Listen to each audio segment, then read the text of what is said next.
Hey everyone, Annie Thompson here, and welcome back to the US Crime Line. Today's video is a little different. I've had some unexpected personal matters come up recently, so I needed a few days away from work. Don't worry, I'm doing okay and we'll be back on track next week. But in the meantime, Luke and I wanted to bring you something special. 5 true crime cases, all connected by one theme. The crimes were fake, but the consequences were very real. These cases have appeared in previous videos but never on camera, and each one has been fully re-edited for today's presentation. If you find this interesting and informative, please like and subscribe for more true crime content with that mysterious, suspenseful vibe you expect from us. Let's dive right in. Back in the spring of 2003, Darlene "Dar" Hetherington seemed to have everything going for her. At 39, she was a rookie alderman on the Lethbridge, Alberta City Council, with big political ambitions ahead. She was married to David Hetherington, a deputy firefighter, and together they had 3 young children. On the surface, it looked like a perfect life. Everything changed over a few days in early May. Dar and a group of city officials traveled to Great Falls, Montana as part of a delegation. The visit was meant to last just a couple of days, including tours and meetings with local officials. Because the drive was only about 3 hours, Dar rented a car and chose to drive. They arrived Thursday, May 1st. By Friday afternoon, most officials had left, but Dar stayed behind, scheduling a meeting the next day and planning to tour a museum. Then Saturday morning, things took an unexpected turn. At 10 a.m., Dar called to cancel her meeting, just an hour after notifying her husband that she would be late and miss their daughter's piano recital. Later that morning, Dar went to a pawn shop and bought a used bicycle, telling employees she wanted to explore scenic trails along the Missouri River. She also did some shopping, picking up gifts for her kids. Nothing seemed unusual. That evening, however, she didn't return home. After repeated failed attempts to reach her, David reported her missing just after midnight. The next day, police found her rental car abandoned in the Great Falls Civic Center parking lot. Inside were shopping bags, clothing, and her purse, but curiously, the keys were under the car. Authorities called the disappearance suspicious, but couldn't confirm foul play. Search teams, helicopters, and boats scoured the Missouri riverbanks.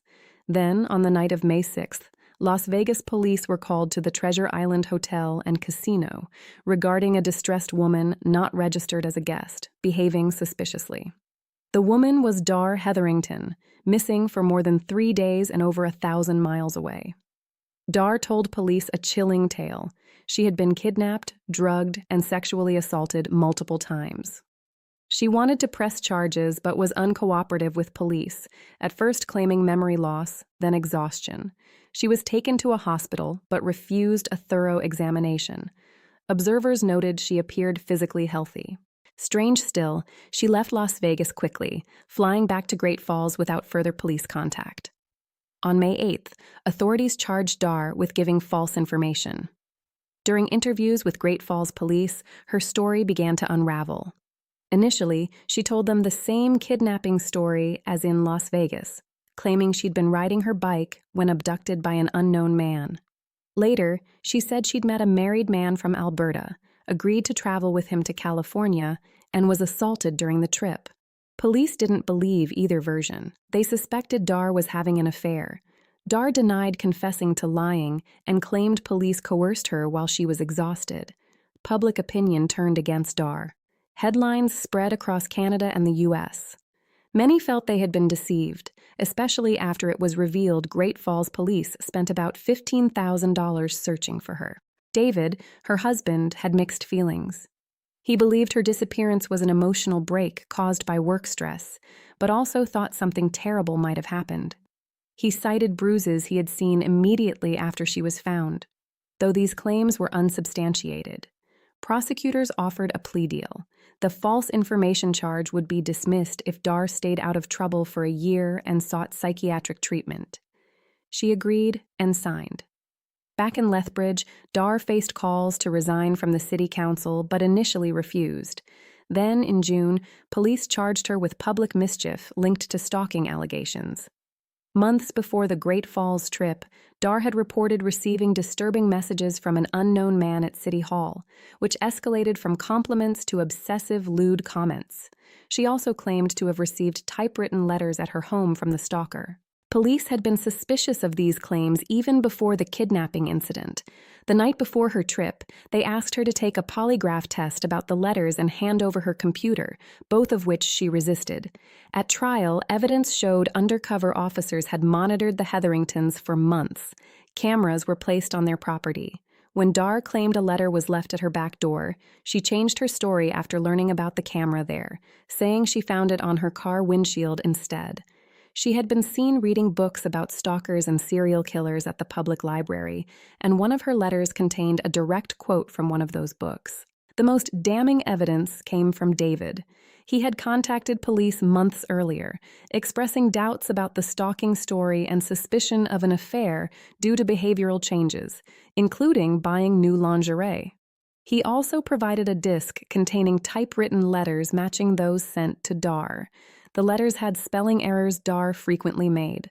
Dar's defense argued the letters might have come from her computer but didn't prove she wrote them. They suggested David fabricated the stalking out of jealousy after missing a promotion. On June 29, 2004, the judge convicted Dar of public mischief, stating she couldn't be trusted and calling the library book quote too significant to ignore. Though convicted, Dar initially refused to resign from the city council, forcing a legal removal process. She finally stepped down in August 2004, vowing to clear her name. On September 10th, she received a 20-month conditional sentence, 8 months house arrest, followed by curfew, community service, and counseling. She couldn't appeal the conviction but won a sentence reduction in 2005, shortening her time to 1 year. Many felt the punishment was light. By her release, she and David had declared bankruptcy due to court costs and lost income.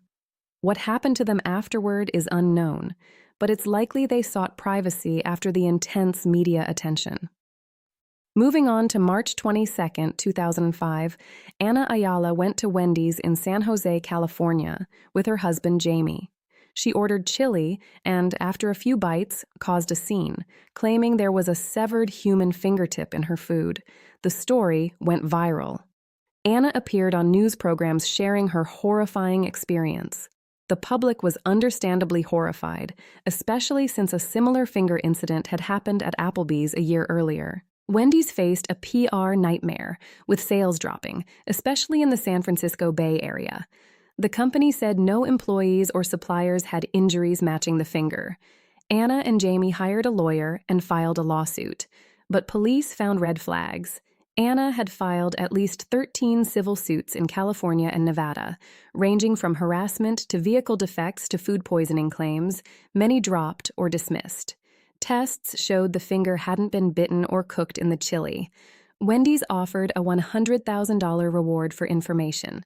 It turned out the finger belonged to Paul Rosser, a co-worker of Jamie's who lost a fingertip in an industrial accident and sold it to the couple for $100. Ana and Jamie were arrested, charged with conspiracy to file a false insurance claim and attempted grand theft, plus unrelated crimes. They pled guilty. Ana got 9 years, Jamie over 12. They were ordered to pay $21.2 million in restitution to Wendy's and others affected. Ana was released after 4 years, but went back to prison in 2013 for lying to police in a case involving her son's accidental gunshot injury. Interestingly, the Wendy's finger was fake, but the Applebee's incident was real and reportedly happened again in 2016.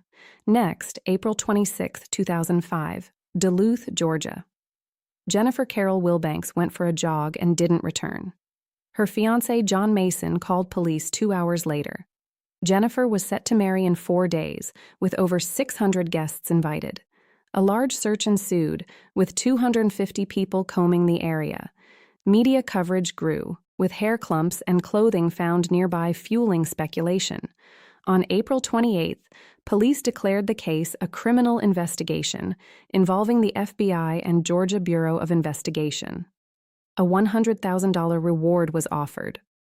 Then, late April or early May, John got a call from Jennifer, terrified and calling from a payphone in Albuquerque, New Mexico. She claimed to have been kidnapped and then released. She described being abducted by a man and woman in a blue van, tied up, and repeatedly assaulted, with Spanish music playing during the ordeal. But her story fell apart. She admitted fabricating the whole thing and had actually run away to escape wedding pressures. She withdrew $40, took a taxi to a Greyhound station, then traveled to Las Vegas and Albuquerque. The media circus exploded. Photos showed her covering her face at the airport. She became a subject of ridicule, with billboards, eBay auctions, and even an action figure made in her likeness. The city and police spent an estimated $40,000 to $60,000 on the search. Jennifer checked into inpatient treatment for physical and mental health. She pled no contest to felony false information charges, receiving probation, community service, and repaid search costs.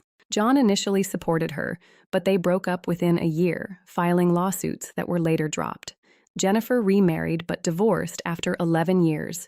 John married in 2008 and remains with his wife. Now, June 16, 1993, Milwaukee. Catherine Kitty Whirl was on her dinner break when she opened a Pepsi can and screamed. Inside was a hypodermic syringe.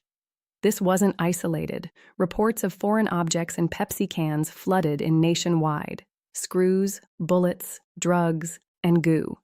Needles were the most common. Kitty worked at the Journal-Sentinel, which owned Milwaukee newspapers. A reporter picked up her can, and the story made front-page news, escalating public panic. The FDA and FBI investigated and found these claims to be hoaxes. Many were copycats, but Kitty's case was unique for the attention it got. She initially insisted her story was true and contemplated suing Pepsi, citing emotional distress. But inconsistencies emerged. A Kmart employee said Kitty wasn't at the store that day. She had a history of injury claims, mostly involving knees. Co-workers never saw her open the can, only heard it before her reaction. A janitor found a syringe wrapper in the women's bathroom. An eye doctor reported a missing syringe the day before Kitty's claim. After a long interrogation, Kitty confessed to fabricating the story for attention at work. The panic spun out of control, and she couldn't backtrack. Charges were brought against her and about 40 others making false claims. The Journal-Sentinel faced embarrassment, having printed then debunked the story. Kitty was fired, pled guilty to making a false statement, sentenced to a year and a day in prison, ordered to write Pepsi an apology, and pay $5,000. Pepsi lost about $40 million in sales due to the panic. Finally, Northern Queensland, Australia, a region famous for the Great Barrier Reef and remote tropical islands. In December 2010, American tourist Kenneth Rodman disappeared on a kayaking trip. Kenneth was a 55-year-old construction worker and special effects designer from California, divorced with a 9-year-old daughter. He stayed connected with his ex-wife, Corey. Reports differ on why Kenneth went to Australia: vacation, or seeking treatment for an illness. He stayed with friends near Port Douglas.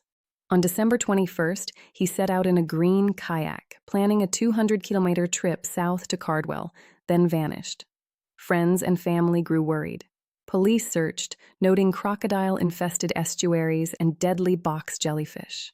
His capsized kayak was found a month later near Wangeti Beach, 17 kilometers from the start. No body was found. Sightings came from across Australia, none confirmed. Police held hope. Senior Sergeant Ed Lucan led the investigation, noting kayak plugs were removed, suggesting deliberate capsizing. Years passed. Kenneth's ex-wife recalled odd pre-trip behavior, searches on hiding money offshore, strange comments. Then, late June 2015, police responded to 2 break-ins in Smithfield. While investigating, officers spotted a man on a bike who fled. Police dogs tracked him to a creek where they found Kenneth hiding. He wasn't involved in the break-ins, just in the wrong place at the wrong time. Coincidentally, Lucan had transferred to Smithfield from the original investigation site. Kenneth never explained why he faked his disappearance. Speculation suggests he wanted a fresh start, avoiding visa expiration and $50,000 in unpaid child support. He was deported to the U.S. after arrest. His ex-wife worried for their safety and hoped for legal accountability. No updates have emerged since. Thanks for staying with me through these intense cases.